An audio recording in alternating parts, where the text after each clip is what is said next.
The year was 1918. World War I had finally ended, with the Entente claiming victory over the Central Powers. The question of what to do with Austria-Hungary came up. With the careful planning of the great powers, many new nations were crafted from the old Austrian Empire. Perfectly crafted nations that all still stand today. Yugoslavia was formed between Serbia, Montenegro, and the southern parts of Austria-Hungary. It was a country of multi-ethnic groups, because it worked out so well last time. Yugoslavia was originally called the Kingdom of Serbs, Croats, and Slovenes, but if you didn't feel like spending the time to pronounce that and you felt a bit disrespectful, you could call it the Versailles State. For just a little over 10 years, the Versailles State was a constitutional monarchy until a few assassinations later and King Alexander I made it a pure monarchy, banned the multi-party system, and then renamed the country Yugoslavia in 1929. The king was shot 5 years later by a Croatian fascist on a visit to France. The crown went to his 11-year-old son. Kind of. Because the person who was really in charge was Prince Paul, because, you can't really let a child run a country. Later, in 1939, the Banovina of Croatia was formed, rapidly gaining independence. Hey, I said 1939. Doesn't that mean World War II is happening? Yup. Yugoslavia originally didn't want to join the war on either side, wanting to stay neutral. However, Italy's invasion in Greece had gone poorly. It became clear to the Axis that they couldn't navally defeat the Allies, but they could defeat them on land battles, so they had to take control over the Balkans so that way they could get to Greece. Italy and Bulgaria were already pretty friendly, so they willingly hopped on. Yugoslavia, on the other hand, didn't particularly like the Axis.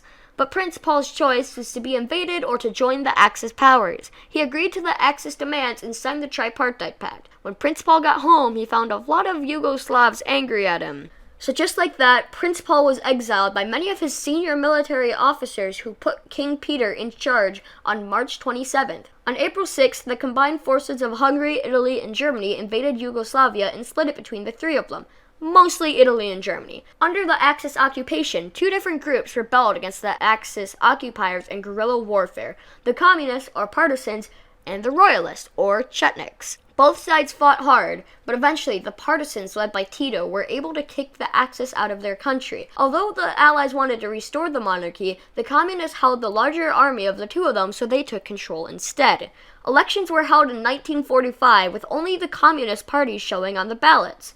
Surprisingly, the Communists won all the seats. Who would have guessed? Yugoslavia was split into 6 different states: Slovenia, Bosnia, Croatia, Macedonia, Serbia, and Montenegro, who all ran semi-autonomously. Bulgaria and Yugoslavia tried to make a plan to start a revolution in Greece, known as the Blood Agreement, in 1947. But Stalin vetoed it, which led to the Yugoslavian split from the Soviets, which led the USA to begin supporting Yugoslavia. Kosovo and Vojvodina, which I'm definitely saying incorrectly, I'm really sorry, began to gain semi-independence from Serbia. Yugoslavia renamed itself to SFR Yugoslavia in April 1963, and Tito was named president for life. Later, in 1970 to 1971, students began to protest for greater autonomy for provinces and states. This led to a new constitution happening in 1974, which gave states more independence. Around this time, ethnic groups were beginning to question the idea of independence, leading to less and less stability among the region. However, I'm sure Tito will be able to take care of it. How is he doing anyways? Oh, he's dead. And just like that, all the economic growth and prosperity that Yugoslavia had been able to accomplish just stopped. Kosovo was also heavily populated by Albanians, so they were beginning to resent the fact that they were being governed by the Serbians. Over the next 10 years since Tito had died in 1980, the country began to have its economy become worse and worse. Then, in 1989, the economy completely sunk. Almost 250 businesses filed for bankruptcy, and throughout the next few years, hundreds upon thousands of workers were laid off. What followed next were the Yugoslav Wars.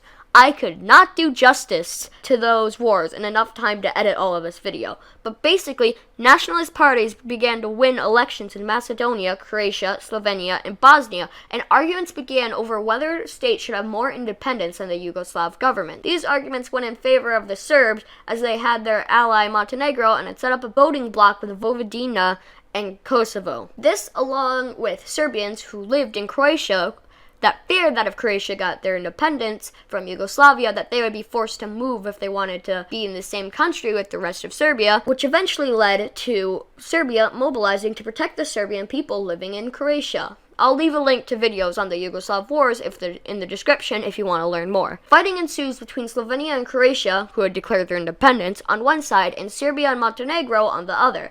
Eventually, Bosnia and Macedonia both declared their independence over the next 10 years, which just led to more fighting. Except for Macedonia. They got their independence peacefully. In 1992, the remains of Yugoslavia, aka Montenegro and Serbia, renamed themselves to the Federal Republic of Yugoslavia, but many nations considered it to be illegitimate. Then, in 2006, Montenegro held a referendum over the subject of leaving Yugoslavia, which a majority of the people living there agreed upon. Serbia was now all alone, the last remnant of the previously great Yugoslavia.